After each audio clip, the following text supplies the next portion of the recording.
اور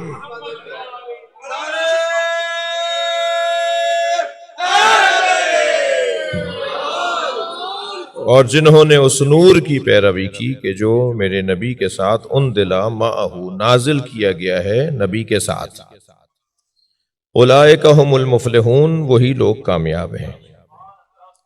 اچھا، کامیابی کے حوالے سے قرآن مجید میں اور آیات بھی ہیں جو قرآن فہمی کا ذوق رکھتے ہیں، اور ماشاءاللہ آپ ہم سب ذوق قرآن فہمی رکھتے ہیں۔ تو اگر قرآن میں ہم المفلحون، اولئک ھم المفلحون کو آپ آج تو سافٹ ویئر آ گیا ہے قرآن کا، سرچ کریں تو وہ ساری آیتیں ایک جگہ آ جائیں گی کہ جہاں کامیاب لوگوں کی بات ہو رہی ہے کہ کامیاب کون کون لوگ ہیں۔ میں صرف ایک مثال کے طور پر، کیونکہ یقیناً مجلس کے اندر یہ عنوان بہت مفصل ہو جائے گا اور صرف میں ایک موضوع میں محدود ہو جاؤں گا، لہذا صرف عنوان مثال ایک عنوان کے طور پر صاحبان ایمان سے ہی اللہ سورہ مبارکہ حجرات میں مخاطب ہے، یا ایھا الذین آمنوا، معاف کیجیے گا، انما المؤمنون الذین آمنوا باللہ ورسولہ، انما المؤمنون آمنوا باللہ ورسولہ ثم لم یرتابوا۔ اب صاحبان ایمان کی نشانیاں، کامیاب لوگوں کی نشانیاں بیان ہو رہی ہیں کہ کامیاب کون ہیں۔ ایک تو کامیاب یہ ہیں جو میرا عنوان ہے، جو میں روزانہ آیت پڑھ رہا ہوں، انہیں اللہ نے کامیاب کہا ہے۔ مثلا ایک مثال اور ہے، انما المؤمنون الذین آمنوا باللہ ورسولہ، بتحقیق صاحبان ایمان وہ ہیں کہ جو اللہ پر ایمان رکھتے ہوں، ورسولہ، اور اللہ کے رسول پر ایمان رکھتے ہوں، ثم لم یرتابوا، اور پھر کبھی اپنے ایمان میں شک نہ کرتے ہوں۔ اب مومن ہونے کے بعد، اللہ اور رسول پر ایمان لانے کے بعد شک نہ کرتے ہوں۔ اب شک کا تعلق دونوں ایمانوں کے ساتھ ہے، یعنی اللہ پر بھی شک نہ کرتے ہوں اور رسول اللہ پر بھی شک۔ صلوات پڑھ لیں ذرا محمد و آل محمد جی۔ انما المؤمنون الذین آمنوا باللہ ورسولہ، صاحبان ایمان وہ ہیں، مومن وہ ہے جو اللہ پر ایمان رکھتا ہو اور اللہ کے رسول پر ایمان رکھتا ہو، ثم لم یرتابوا، پھر وہ اپنے ایمان میں شک نہ کرتا ہو، تردد کا شکار، تذبذب کا شکار جی اور اضطراب کا شکار مومن نہیں ہوتا۔ اور عزیزان گرامی، ہر دور میں، ہر علاقے میں، ہر زمانے میں، کیونکہ ہمارے ساتھ اللہ نے ہمیں عقل دی ہے، ہمیں اللہ نے اختیارات دیے ہیں، اس صلاحیت سے فائدے بھی ہم اٹھا رہے ہیں اور اس صلاحیت سے ہم کوئی نقصان بھی اٹھا سکتے ہیں۔ اور یہی جوہر ہے کہ جس کی بنیاد پر بہت سارے لوگ جو ہے وہ دائیں بازو ہو جاتے ہیں اور بہت سارے لوگ بائیں بازو ہو جاتے ہیں۔ بعض جو ہے وہ یمین والے ہوتے ہیں، اصحاب یمین ہو جاتے ہیں۔ صلوات پڑھ لیں ذرا محمد و آل محمد پر، اللہم صل علی محمد جی۔ تو یہی عقل کی صلاحیت ہے، یہی اختیار کا جذبہ اور اختیارات ہیں جس کی بنیاد پر انسان جو ہے وہ آیات محکمات کا پیروکار ہو جاتا ہے، اور اسی عقل کی وجہ سے آیات متشابہات کا پیروکار ہو جاتا ہے۔ یہی عقل کی صلاحیت ہے جس کی بنیاد پر بعض لوگ عزیزان گرامی شجرہ طیبہ سے جڑ جاتے ہیں، اور اسی عقل کے کرشمے ہیں کہ یہ شجرہ خبیثہ سے جڑ جاتے ہیں۔ تو اللہم صل علی،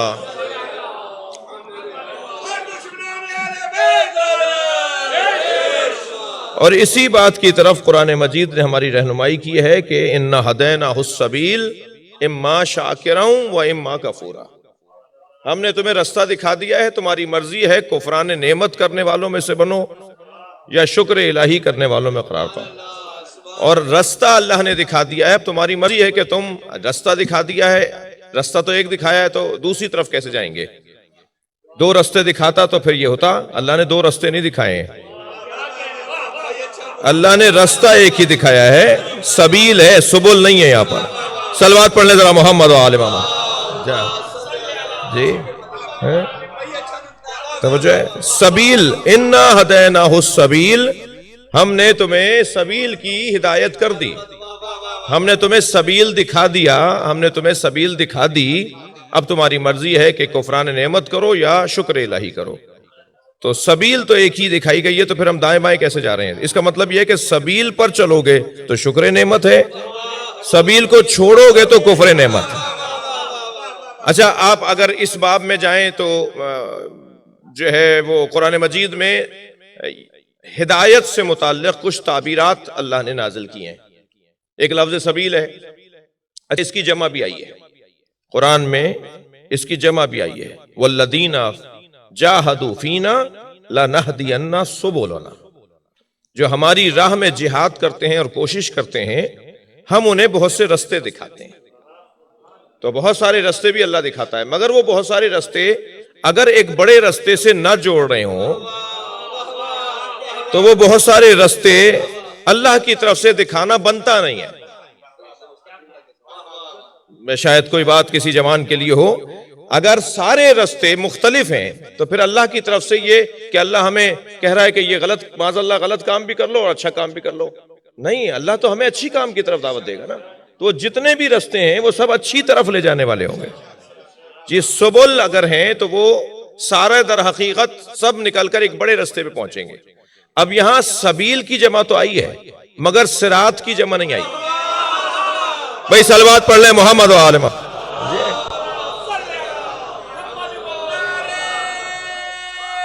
جی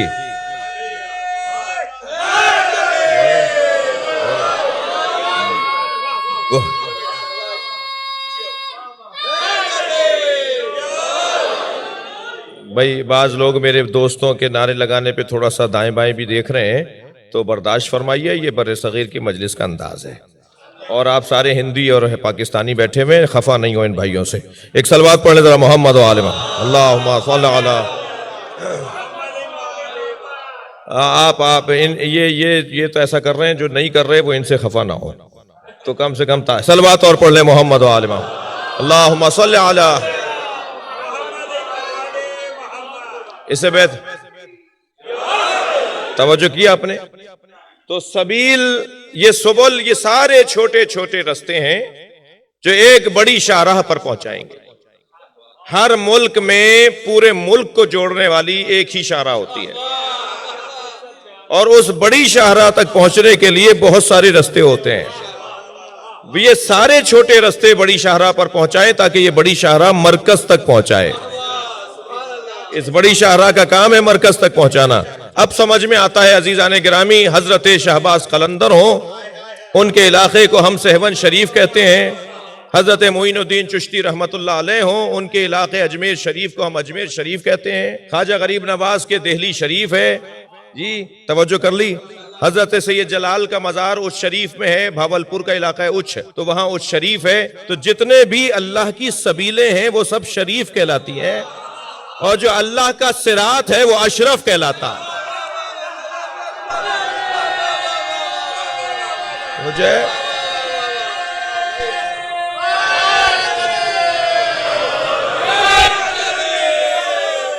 یہ سارے رستے ہمیں علی، اللہم صل علی، جی یہ سارے رستے ہمیں علی تک پہنچاتے ہیں۔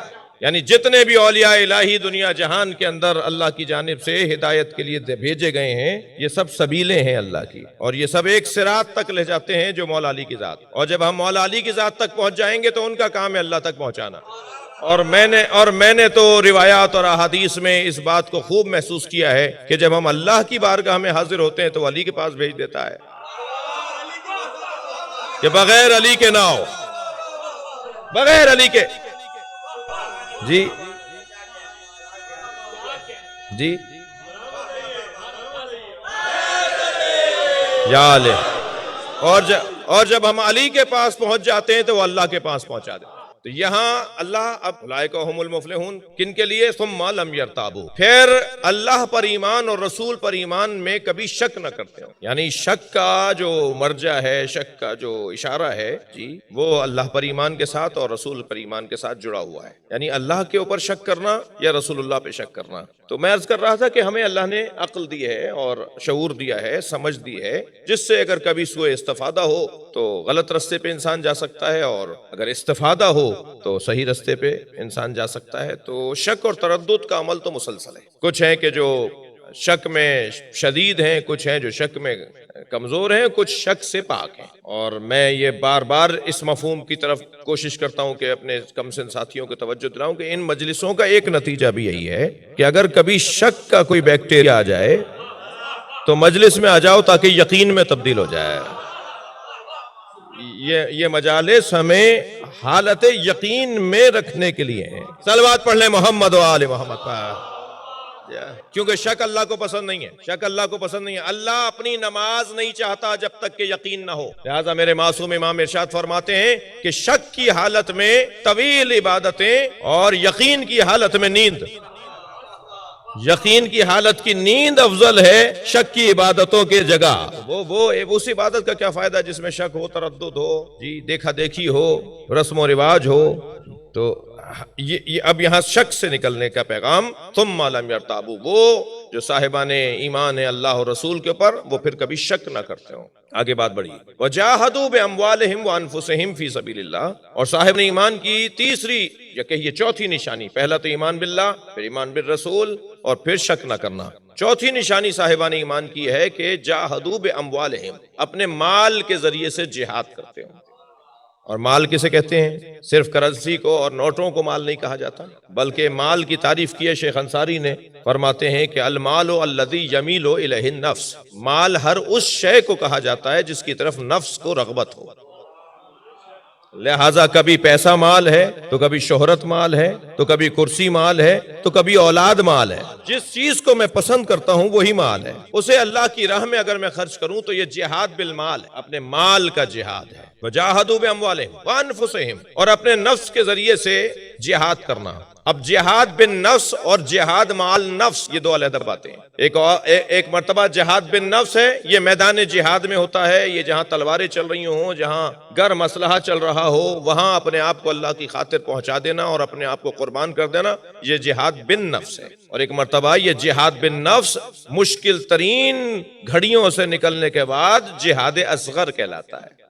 اور سرکار فرماتے ہیں اتنی مشکل جنگ سے لوٹ رہے ہو، یہ جہاد اصغر تھا۔ یا رسول اللہ پھر جہاد اکبر کیا ہے؟ کہا جہاد مان نفس۔ وہ جو جہاد مان نفس ہوگا وہ جہاد اکبر ہوگا۔ اس کے لیے کوئی میدان سجنے کی ضرورت نہیں ہے، بستر پر بھی وہ ہو سکتا ہے، گلی کوچوں میں بھی وہ جہاد رہ سکتا ہے، اور یہ واحد جہاد ہے جس کے لیے ظاہری دشمن کی ضرورت نہیں ہے۔ اس کا دشمن تو ہمارے ساتھ لگا ہوا ہے، جسے شیطان کہیں، یہ ہمارے ساتھ ساتھ لگا ہوا ہے، یہ ہمیشہ ہمیں کہیں نہ کہیں بہکاتا رہتا ہے۔ یہ جہاد مان نفس ہے۔ وجاہدوا باموالہم وانفسہم، اب انفسہم میں دونوں آ گئے، وانفسہم فی سبیل اللہ، مگر یہ جہاد مان نفس اور جہاد بن نفس اور جہاد بالمال، یہ فی سبیل اللہ ہونا چاہیے۔ فی سبیل اللہ، قید آگے جا کے لگی ہے، نہ مال غنیمت کی لالچ میں، نہ بعد میں کسی خلافت کے شوق میں، بلکہ یہ جہاد ہونا چاہیے فی سبیل اللہ۔ کوئی لالچ نہیں ہے، کوئی مطلب نہیں ہے سوائے اس کے کہ کسی طرح اللہ راضی ہو جائے۔ اب جب اس منزل پر کوئی پہنچ جائے، ان تمام شرائط کے اوپر پورا ہوتا رہے، تب ارشاد ہوتا ہے اولئک هم المفلحون، اولئک هم الصادقون۔ دوسری جگہ صلوات پڑھ لیں ذرا محمد و آل محمد۔ اس سے بہتر اور بلند صلوات نبی کی ذات، اللہم صل علی۔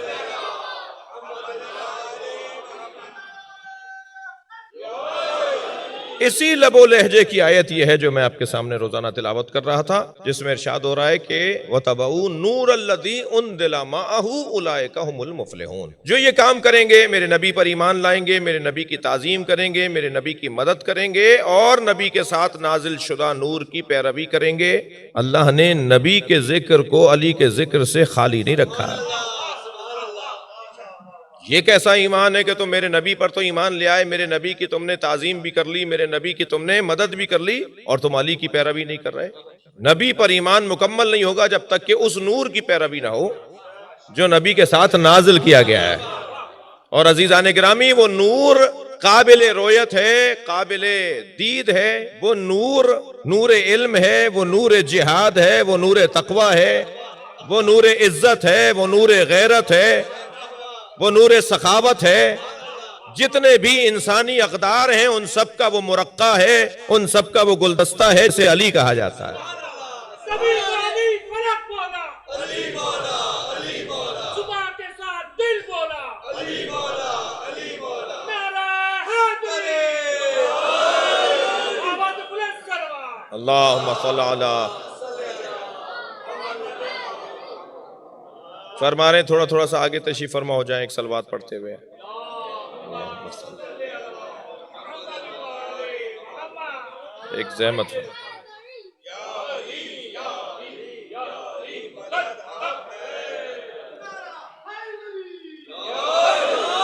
بہت شکریہ. ایک اور صلوات نبی کی ذات پہ دیو. اللہم صلی علی محمد و علی محمد. جی اس نور کی پیروی جو نبی کے ساتھ نازل ہوا. یہاں پیروی میں کہہ چکا ایک مجلس میں کہ یہاں اطاعت کا لفظ نہیں ہے، اتباع کا لفظ. اور اطاعت قول میں ہے، اتباع عمل میں ہے. یہ کوئی نور ایسا ہے جو کچھ کر کے دکھا رہا ہے.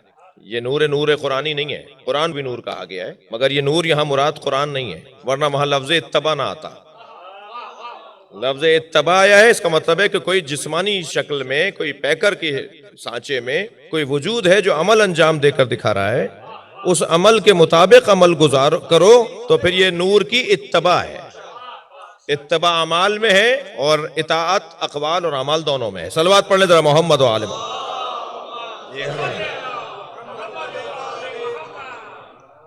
اب اس نور کی پیروی کرنی ہے. یہ نور تمام تر کمالات کا مجموعہ ہے. کوئی ایسی خوبی نہیں ہے کہ جو میرے مولا علی کے اندر نہ ہو. کوئی ایسا جمال نہیں ہے جو علی کے وجود کے اندر نہ ہو. میرے مولا کے اندر تمام تر کمالات پائے جاتے ہیں. اللہ نے سجا کر جسے بھیجا ہے اسے علی کہا جاتا ہے. کمالات کا مجموعہ، محاسن کا مجموعہ، خوبیوں کا مجموعہ. اور وہ تمام خوبیاں اگر ہم فہرست بنانے لگے تو کچھ خوبیوں سے جڑی ہوئی ہیں اور کچھ عمدہ ترین خوبیاں ہیں کہ جن میں مثلاً سب سے پہلی خوبی، سب سے پہلا کمال، سب سے پہلا حسن وہ ہے علم کا حسن. اگر سب کچھ ہو اور علم نہ ہو تو اس سب کچھ کا کچھ فائدہ نہیں. وہ سب کچھ اس وقت میں کچھ کہلائے گا کہ جب علم ہو. لہٰذا سب سے بڑی فضیلت مولا علی کی اگر کوئی ہے، جو علی خود کہتے ہیں کہ میری سب سے بڑی فضیلت کیا ہے. جب میرے مولا سے پوچھا گیا یا علی، پوچھنے والا بھی معمولی آدمی نہیں ہے، حضرت عمار یاسر ہیں. یا علی آپ کے فضائل ہمارے نزدیک تو بہت ہیں، خود آپ کے نزدیک آپ کی فضیلت کیا ہے؟ تو حضرت نے فرمایا اللہ نے مجھے عالم الکتاب بنایا ہے، مکمل. جی اللہم صلی علی.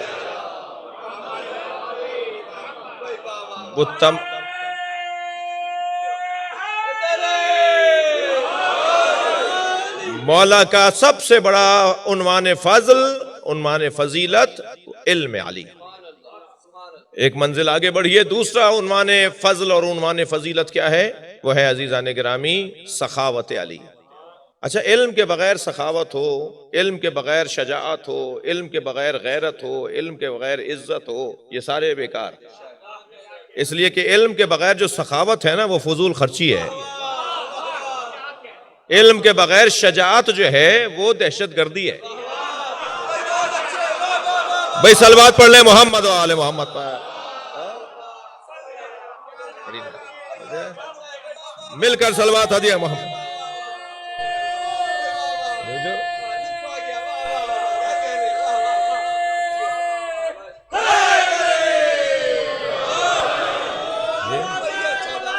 بہت شکریہ. اللہم صلی علی. علم ان تمام صفات حسنہ کو کنٹرول میں لاتا ہے. جیسے ہم اللہ کی صفات تو بہت سارے ہیں مگر ہم اصول دین میں توحید کے بعد عدل کو کیوں مانتے ہیں؟ اللہ کریم بھی ہے، ستار بھی ہے، غفار بھی ہے، قہار بھی ہے، رزاق بھی ہے. جی مگر ہم کسی صفت کو اصول دین میں نہیں لائے، ہم صرف صفت عدل کو لے کر آئے. اگر عدل کی صفت کو لے لیں گے تو اس کی قدرت بھی سمجھ میں آئے گی، اس کا رازق ہونا بھی سمجھ میں آئے گا. صفت عدل الہی تمام صفات پر حاکم ہے. ایسے ہی علم تمام کمالات پر حاکم ہے. علم ہے تو تمام کمالات کنٹرول میں رہیں گے، ورنہ وہ کمالات نہیں کہلائیں گے، وہی برعکس ہو جائیں گے، وہی قابل مذمت ہو جائیں گے. دقت فرمائیے اپنے. تو سب سے بڑا عنوان علم. میرے مولا کی سب سے بڑی فضیلت علم. اور عزیزان گرامی علم نور ہے. آپ کی دقت دیکھ کر میرا دل کر رہا ہے کہ تھوڑا اس میں رکوں. علم نور ہے. علم اصطلاحوں کے رٹنے کو نہیں کہا جاتا. علم جب تک نور نہیں بنتا اس وقت تک وبال جان رہتا ہے. علم جب نور بن جاتا ہے تو موجب امن بن جاتا ہے. علم اگر اصطلاحوں کی حد تک رہے تو ایٹم بم بنواتا ہے، اور علم اگر وجود جان بن جائے تو پھر معاشرے میں صلح و آشتی پھیلاتا ہے۔ علم کو اپنی روح اور اپنی جان کا حصہ بنانا ہے۔ مجھے تشریف فرما علماء کرام کچھ دیر کے لیے معاف کریں گے، یہ ان کی تائید حاصل ہے جو بات کہنے جا رہا ہوں، یقیناً اس بات پہ یہ دعا مجھے دیں گے۔ عالم دین اسے نہیں کہتے کہ جو اس میرے حلیے میں ہو، ویسے بھی اسلام کا تعلق حلیوں سے نہیں ہے۔ اسلام، جملہ ہدیہ کر رہا ہوں، بڑی محنت کے بعد اس طرح کے جملے ترتیب پاتے ہیں، اسلام حلیوں کا نام نہیں ہے، رویوں کا نام ہے۔ صلوات پڑھیں گے محمد و آل محمد پر۔ جی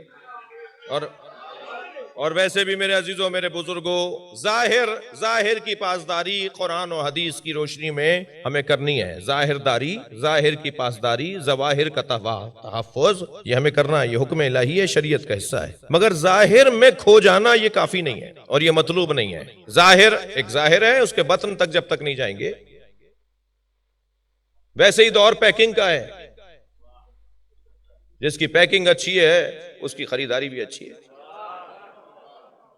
وہ ٹھیلے پہ جو جنس مل رہی ہے مثلا ہمارے وطنوں میں، وہ چاہے کتنی قیمتی ہو مگر کیونکہ ٹھیلے پہ مل رہی ہے تو قیمت زیادہ نہیں لگے گی۔ اور اگر وہی چیز اونچی دکان پہ جا کے رکھ دی جائے، شیشوں کے شوکیزوں میں جا کے رکھ دی جائے اور بڑا سجا کے اور بڑی بڑی لائٹیں اس پہ ڈال کے اسے چمکا دیا جائے، تو وہی چیز جو 100 روپے میں مل رہی تھی یہاں 2000 میں ہم لے آتے ہیں۔ تو چیز تو وہی ہے، یہ پیسے زیادہ کیوں دیے؟ یہ پیکنگ کے پیسے ہیں۔ خبردار عزیزان گرامی، پیکنگ پہ نہیں جائیے گا۔ میں ان بچوں سے کہہ رہا ہوں پیکنگ پہ نہ جائیے گا۔ کیسے طے کروں کون کتنا بڑا عالم ہے؟ بھائی میں اپنی بات کر رہا ہوں، آپ کیوں گھبرا رہے ہیں؟ میں کیسے طے کروں کون کتنا بڑا عالم ہے؟ میرے مولا علی نے فیصلہ کر دیا نہج البلاغہ میں، یخبرکم حلمہم عن علمہم، ان کا حلم ان کے علم کا پتہ بتائے گا۔ جتنے تحمل مزاج ہوں گے، جتنے بردبار ہوں گے، اتنے ہی بڑے عالم ہوں گے۔ صلوات پڑھیں گے محمد و آل محمد پر۔ محل مزازی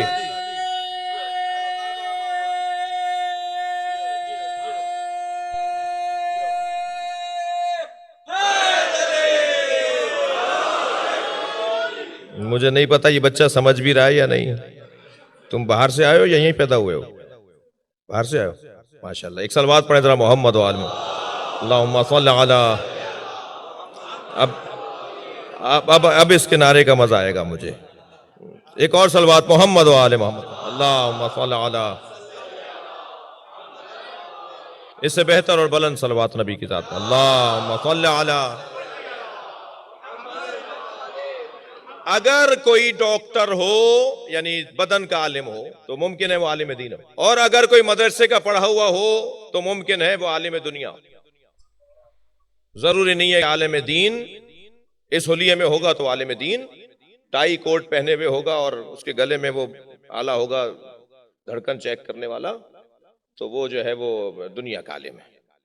وہ دنیاوی علم ہے، یہ دینی علم ہے۔ یہ تقسیم غیر علمی ہے، یہ تقسیم غیر علمی ہے۔ یہ تقسیم کہ یہ علم دنیا ہے، یہ علم دین ہے۔ علم دنیا کوئی علم نہیں ہے۔ دنیا کو جب پسند نہیں کرتے تو اس کا علم کیا علم ہوگا؟ دنیا کا کوئی علم نہیں ہے۔ یہ جو آپ میڈیکل پڑھ رہے ہیں، یہ جو آپ فزکس کیمسٹری پڑھ رہے ہیں، یہ جو آپ انجینئرنگ پڑھ رہے ہیں، یہ بھی علم دین ہے۔ جو مجھے انسان بنائے وہ علم دین ہے، اور جو مجھے انسان نہ بنا سکے وہ علم دین بھی نہیں ہے، وہ علم ہی نہیں ہے، وہ علم غیر نافع ہے۔ مذمت آئی ہے جس علم کی، وہ علم اور ہے، اور جس کی تعریف آئی ہے۔ تو علم دین کا تعلق، ہاں علم دین اور علم آخرت، اس کو تو ایک ساتھ جوڑا جا سکتا ہے۔ علم دین علم آخرت ہے جو میرے آگے بھی کام آئے۔ آپ کی میڈیکل کا علم آپ کی قبر میں کام آ سکتا ہے، اس لیے کہ آپ نے رات کے 2 بجے جس مریض نے دروازہ بجا کے کہا مجھے کوئی دوا دے دیجئے، اور آپ نے اپنا آرام چھوڑ کر اسے دوا دے دی، یہ قبر میں کام آئے گا۔ صلوات پڑھ لیں ذرا محمد و آل محمد پر۔ جی، جو علم میرے کان میں جا کر میری زبان سے نکل جائے، جو علم میرے کان سے ہو کر میرے دہن سے نکل جائے وہ عزیزان گرامی علم دین نہیں ہے۔ علم دین وہ ہے کہ جو میرے کان سے داخل ہو اور میری روح کا حصہ بنے، میری جان کا حصہ بنے، میرا کردار پکار کے بتائے، میرا رویہ پکار کے بتائے، میری چال اور ڈھال بتائے، میرے رویہ اور میری روش بتائے کہ یہ کون ہے۔ ضروری نہیں ہے کہ خاص حلیوں والا، ہاں یہ بات ہے کہ ہم نے اس کو تقسیم کیا ہوا ہے اور اس تقسیم کے مطابق بہرحال ہم اس کا خیال کرتے ہیں، پاسداری کرتے ہیں، لیکن دین یعنی انسانیت۔ اگر ہمارا دین انسان اچھا نہیں بنا رہا، میں خدمت میں تھا حضرت آیت اللہ خمینی کے، ہمارا ابتدائی دور تھا اور ان کے 1 سال کے بعد کچھ مدت کے بعد ان کی رحلت ہو گئی۔ یہ بات ہے 88 89 کی، 90 91 میں ان کی رحلت ہوئی ہے۔ تو وہ علماء کرام سے خطاب فرما رہے تھے اور اس خطاب کا ایک جملہ میرے ذہن پر اتنا نقش کیا ہوا ہے، ان جملوں میں ایک جملہ یہ تھا کہ انجینئر بننا آسان ہے، ڈاکٹر بننا آسان ہے، جی کاشتکار بننا آسان ہے، ساری باتیں کرتے ہوئے انہوں نے آخر میں جملہ کہا کہ عالم دین بننا آسان ہے مگر انسان بننا مشکل ہے۔ اگر یہ علوم ہمیں اچھا انسان بنا دیں، صلوات پڑھ لیں ذرا محمد و آل محمد، تو عزیزان گرامی ہم نے علم حاصل کیا، ورنہ وہ ہم نے اپنے مفاد کی خاطر بہرحال ایک وقت ضرور گزارا۔ اور اصطلاحوں سے آشنا وہ جو ہے وہ دانشور اور پڑھا لکھا ضرور ہے، مگر اصطلاحیں اور جملوں کو رٹ لینا اور الفاظ کا رٹ لینا تو یہ شاید کمپیوٹر کے پاس تو ہم سے زیادہ معلومات ہوگی۔ ذخیرہ علم کو علم نہیں کہتے، بلکہ اس ذخیرہ علم میں سے جو میری ضرورت کی چیز ہے اسے لے کر اچھا انسان بننا، یہ عالم دین ہونا ہے۔ مولا کائنات کی زندگی کیونکہ علم سے معنون ہے، مولا کائنات کی سب سے بڑی فضیلت کیونکہ علم ہے، تو علی کے چاہنے والوں کے ہاں بھی علم اوروں سے زیادہ ہونا چاہیے۔ دنیا میں ڈھونڈنے سے مل جاتے ہوں، بھائی کون زیادہ پڑھے لکھے ہوتے ہیں؟ کہ وہ جو شیعہ ہوتے ہیں۔ جب تک یہ مقصد پورا نہیں ہوگا میں نے گویا حاصل نہیں کیا۔ بہت آسانی سے مل جائے جو علی کے چاہنے والے ہیں وہ پڑھے لکھے ہوتے ہیں، اور ماضی میں بزرگ بیٹھے ہوئے ہیں، شخصیات بیٹھی ہیں، شعراء بیٹھے ہیں، ادیب بیٹھے ہیں، علماء کرام تشریف فرمائے۔ ماضی میں الحمدللہ ہمارے خاص طور پہ جس زبان میں بات کر رہا ہوں اس علاقوں کے رہنے والوں میں کثرت کے ساتھ ہر ہمارے ہاں دوسرا دانشور شیعہ ہوتا تھا، اہل بیت کا چاہنے والا ہوتا تھا، اور بڑے فخر سے کہا جاتا تھا، اور ہمارے سنی بھائی بھی کہتے تھے بھائی شیعوں کے یہاں پڑھے لکھے لوگ بہت ہیں، ان کے یہاں دانشور لوگ بہت ہیں۔ اور آپ میں سے 90% تو عزیزو وہ ہیں کہ جو وہاں سے اچھا پڑھ کر آئے ہیں، وہاں سے قابلیت لے کر آئے ہیں۔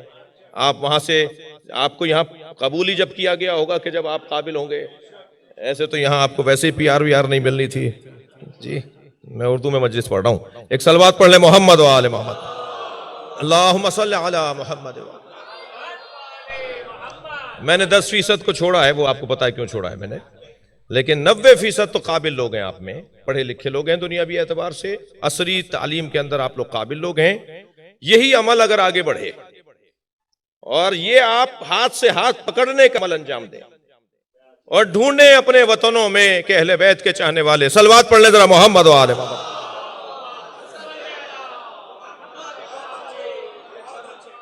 اگر ہر ایک فرد نے 90% لوگوں سے عرض کر رہا ہوں کہ ہر ایک نے اگر ایک فرد کو بھی وہاں سے لا کر یہاں ترقی دینے کا سوچ لیا، وہ ایک صدقہ جاریہ بھی ہوگا اور مولا علی کی خوشنودی کا سامان بھی ہوگا۔ یقیناً مولا علی ان سے راضی ہوں گے کہ جو علی کے چاہنے والوں کو علمی دنیا کی دوڑ میں شامل کروا رہے ہوں گے۔ جو علمی دنیا کی دوڑ ہے اس میں شامل کروائیے اپنے بچوں کو، اور آپ ایسا کر رہے ہیں، مجھے بہت سے باتوں کا علم بھی ہے، اور بہتر اور اہتمام کے ساتھ جماعت بنائیں گے، تنظیم بنائیں گے، انجمن بنائیں گے، ادارہ بنائیں گے، پھر کریں گے۔ یہ الجھنیں ہیں، ان چکروں میں تو زیادہ تر مسائل ہی بڑے ہیں، کیونکہ قرآن نے کہا ہے قل انما اعظکم بواحدہ ان تقوموا للہ مثنی وفرادا۔ جب اللہ نے اجازت دے دی کہ اکیلے رہ کے کام کر لو، تو میں انجمن بنانے کے چکر میں کیوں ہوں جس میں اور الجھنیں بڑھ جاتی ہیں۔ ہاں اس کے اپنے فائدے ہیں، مگر قرآن اجازت دے رہا ہے کہ مثنا بھی وہ فرادا بھی، مل کر کام بھی کرو، اکیلے رہ کے بھی کرو۔ تو میں سوچ لوں کہ نہیں بھائی مل کر نہیں کر پا رہا میں کام، مجھ سے نہیں چل پا رہا، تجربے اچھے نہیں ہو رہے، مثال ہے مجھے نہیں پتا یہاں کے حالات، جاننا بھی نہیں چاہتا۔ ایک صاحب کل مجھے کچھ بتانا چاہتے تھے، میں نے کہا بھائی مجھے واپس جانا ہے، مجھے کچھ نہیں بتاؤ یہاں کے حالات کہ کون سے امام بارگاہ کے کون سے امام بارگاہ سے دوستی زیادہ اچھی ہے. مجھے ان باتوں کا علم چاہیے ہی نہیں ہے. ہر بات کا علم رکھنا کوئی ضروری بھی نہیں ہوتا. کچھ باتوں سے جاہل رہنا ہی اچھا ہوتا ہے. تو فرادہ بھی اور مسنا بھی، مل کر بھی اور فرادہ بھی. ایک ایک بندہ طے کر لے کہ مجھے ایک اپنے خاندان کا نہیں، اپنا بچہ نہیں، وہ تو آپ کے اوپر قدرت نے ذمہ داری ڈالی ہے. غیر میں سے جو بظاہر آپ کے خاندان کا نہیں، اسے لے کر آئیں، اسے پڑھوائیں. اور عزیزان گرامی، بہرحال میں کچھ اس سے زیادہ کہوں گا تو کچھ مجھے خوف ہو رہا ہے. واپس جانے کا بھی ارادہ کیجئے. مجھ سے ایک صاحب کہنے لگے مولانا آپ یہاں رہنا چاہتے ہیں؟ میں نے کہا جی میں تو آپ کو لے جانا چاہتا ہوں، میں یہاں نہیں رہنا چاہتا. اور کوئی نفرت بھی نہیں ہے. ہمارے وطنوں کو آپ کی زیادہ ضرورت ہے، اور وہاں پلٹ کر آئیے، اپنے وطن کی خدمت کیجئے، اپنے عزیزوں کے اپنے ہم زبان اور ہم ثقافت لوگوں کی خدمت کیجئے. واپس آنے کا بھی سوچیے. صلوات پڑھ لیں ذرا محمد و آل محمد.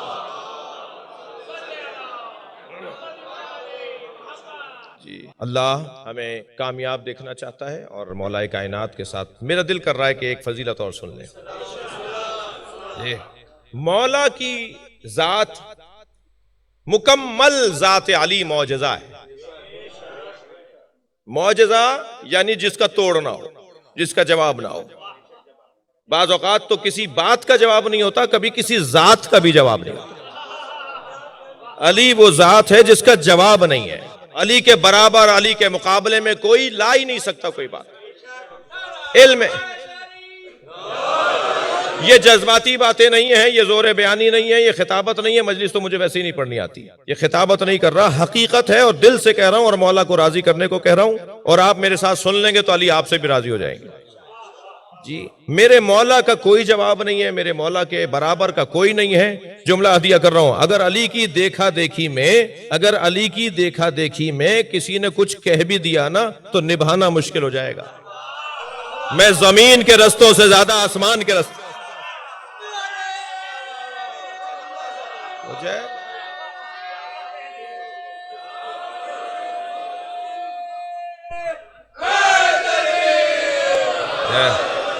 فرما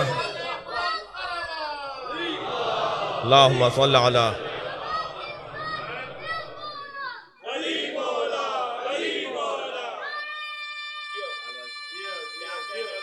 جی. میں زمین کے رستوں سے زیادہ آسمان کے رستے جانتا ہوں. کوئی بول کے دکھائے اس لہجے میں.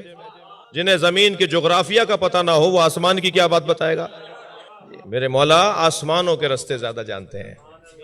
جا رہے ہیں جنگ نہروان پر، تھک کر نہیں سنیں گے اس مثال کو، تھوڑا سا تازگی اور بڑھائیے گا. میرے مولا جا رہے ہیں جنگ نہروان پر، اور جس سواری پر بیٹھ رہے ہیں وہ ہے گھوڑی، مادہ ہے اور پیٹ سے بھی ہے. مولا گھوڑی پر بیٹھ چکے تھے، سفر شروع ہو رہا تھا. ایک شخص دوڑتا ہوا آیا، علی نہ جائیے، آپ کا ستارہ گردش میں، آپ کا ستارہ گردش میں، نہ جائیے، جنگ آپ جیت نہیں سکیں گے. آپ نے دیکھا کچھ لوگ اپنی حدوں کو پھاندتے ہیں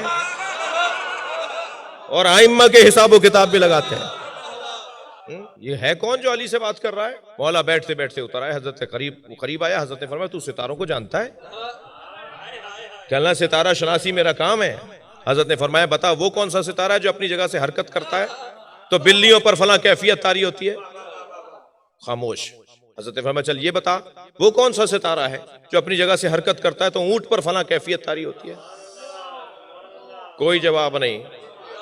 حضرت نے فرمایا اچھا یہ بتا دے میری گھوڑی کے سم کے نیچے کیا ہے؟ تو آسمان کی باتیں کر رہا تھا، زمین کا بتا. کوئی جی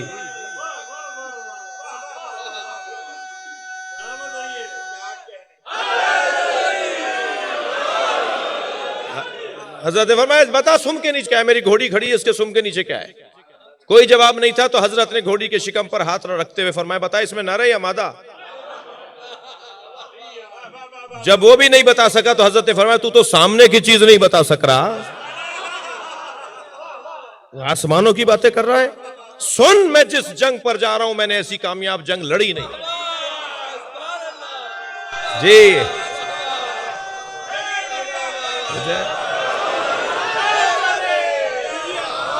میں نے جنگیں بہت لڑی ہیں مگر میں نے ایسی کامیاب جنگ لڑی نہیں ہے. میں جنگ پر جانے سے پہلے بتا دیتا ہوں میرے 10 نہیں مریں گے، ان کے 10 نہیں بچیں گے، میرے 10 اللہم صل علی جی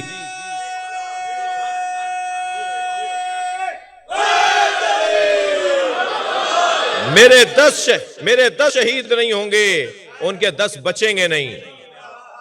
اور ایسے لوگ بھی مولا کے ساتھ تھے جو بعض اوق لوگ تھے نا، تو جب اسے حضرت نے اس کو اپنے رخصت کیا نا، اس کو فارغ کیا بقول آپ کے، اسے جب رخصت کیا تو مولا کا ایک صحابی وہاں موجود تھا، کہنے لگا مولا ہمارے شہیدوں کے نام کیا ہیں اور ان کے بھاگنے والوں کے کیا ہیں؟ تو حضرت نے نام بھی بتا دیے، حضرت نے اپنے شہیدوں کے نام جنگ پہ جانے سے پہلے بتا دیے، یہ میرے لشکر میں شریک یہ لوگ شہید ہو جائیں گے اس میدان میں، اور ان کے جو بھاگیں گے ان کے نام بھی میرے مولا نے بتا دیے، جسے مفتی جعفر حسین قائد ملت جعفری علامہ مفتی جعفر حسین نے شرح نہج البلاغہ، ترجمہ نہج البلاغہ کا کرتے ہوئے اس کی ایک حاشیے کے اندر انہوں نے لکھا ہے کہ 2 عدن بھاگے، 2 یمن بھاگے، 2 افریقہ بھاگے، مجھے کبھی کبھی لگتا ہے 2 افغانستان بھی بھاگے، علی کی تلوار سے بچنے والے۔ پھر میرے مولا سے کسی نے پوچھا یا علی کیا یہ فتنہ دب گیا، ختم ہو گیا؟ حضرت نے فرمایا نہیں، یہ تو صلبوں میں منتقل ہو گیا، یہ تو جی رحموں میں منتقل ہو گیا، یہ تو ہر کچھ مدت کے بعد میرے چاہنے والوں کا امتحان لے گا، یہ فتنہ ختم نہیں ہوا ہے، مگر اس کو ایسے دبانے کا میرے علاوہ کسی اور کے پاس توان نہیں تھی، جو کام میں نے کیا میرے علاوہ یہ کام کوئی کر نہیں سکتا تھا۔ علی میرے مولا کے کمالات اور قربان جائیں، ہم ایسی پاگل دیوانے نہیں ہیں، کمال عقل کو دیوانگی کہا جاتا ہے۔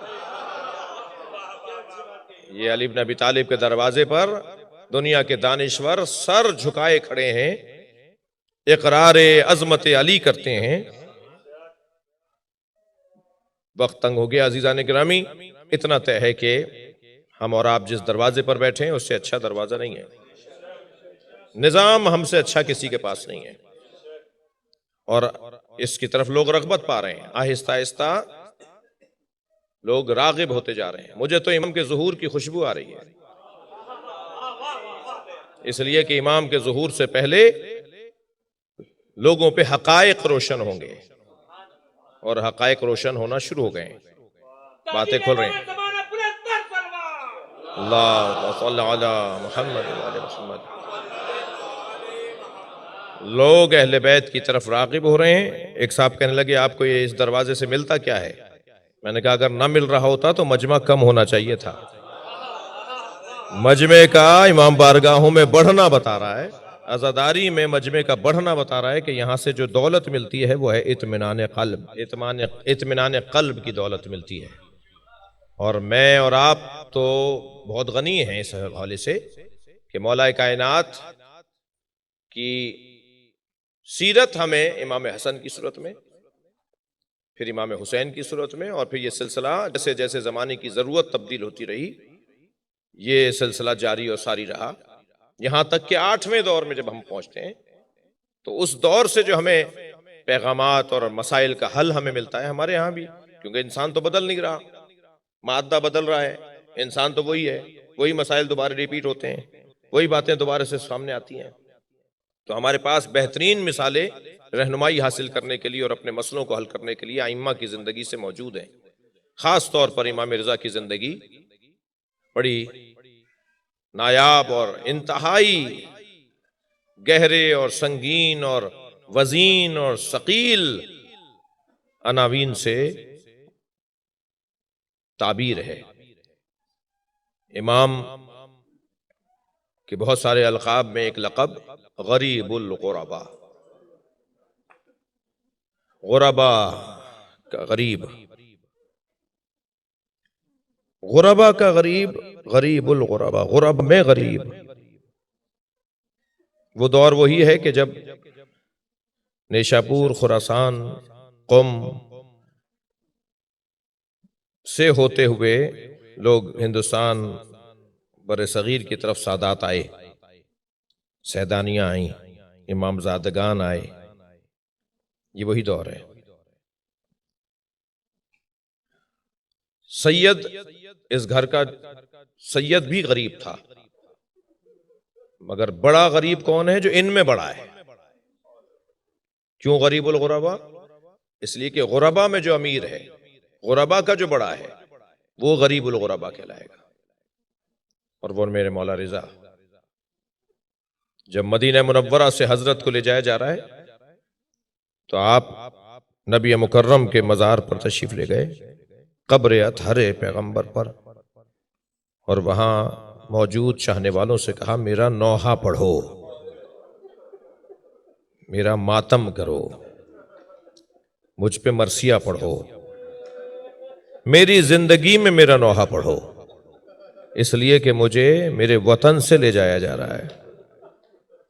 عزادارو، تشبیہن نہیں، صرف ذہن کو قریب کرنے کے لیے عرض کر رہا ہوں کہ امام حسین نے جب مدینہ چھوڑا تھا تو بہن زینب ساتھ ہے، بیٹا علی اکبر ساتھ ہے، بیٹیاں ساتھ ہیں، بہنیں ساتھ ہیں، زوجائیں ساتھ ہیں، اس خاندان کی اور بیویاں بھی ساتھ ہیں۔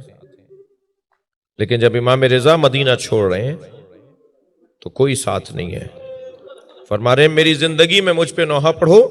اب دلیل سنیں حضرت نے جو خود ارشاد فرمائی، اس لیے میری زندگی میں نوحہ پڑھو کہ میرے جنازے پر کوئی رونے والا نہیں ہوگا۔ اجرکم اللہ، مجھے غربت میں مار دیا جائے گا، خراسان میں مجھے غربت میں مار دیا جائے گا، اور میرے جنازے پر رونے والی میری بہنیں نہیں ہوں گے۔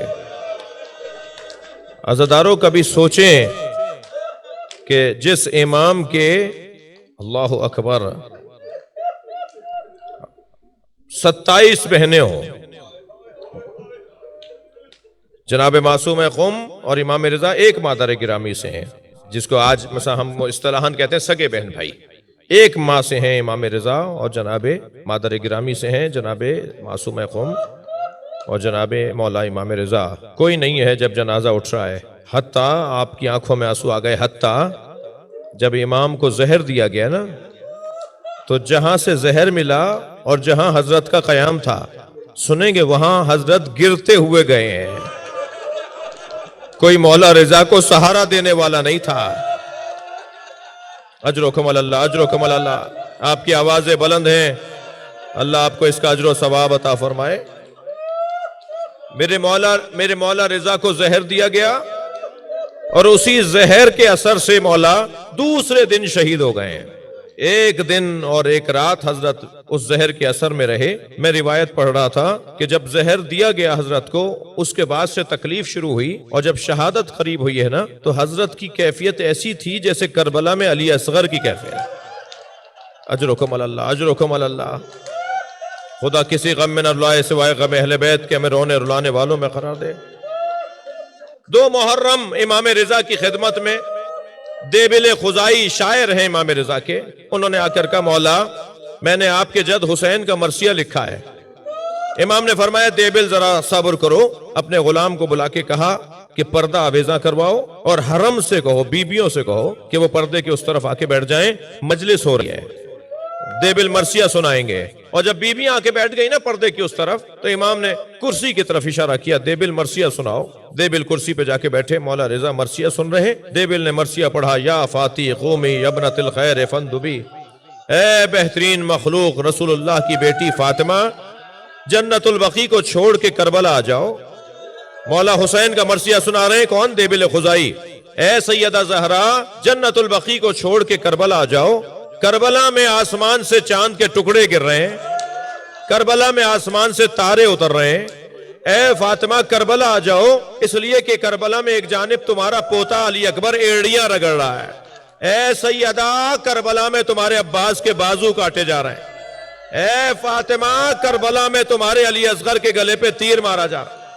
اے فاطمہ زہرا تمہارے قاسم کو پامال کیا جا رہا ہے۔ ایک شہادت دیبل نے نظم کی، اور پھر آخر میں کہا اے فاطمہ جب کربلا میں سب جگہ رو لو تو پھر نشیب کربلا میں آ جانا جہاں حسین گھوڑے سے گرایا جا رہا ہے۔ اجرکم اللہ، یہاں مرثیہ مکمل ہو گیا۔ میرے مولا کی آنکھوں سے آنسو جاری تھے، بیویوں کے رونے کی آوازیں بلند تھیں، وہاں بیٹھے ہوئے چاہنے والوں میں گریہ کی آوازیں بلند تھیں۔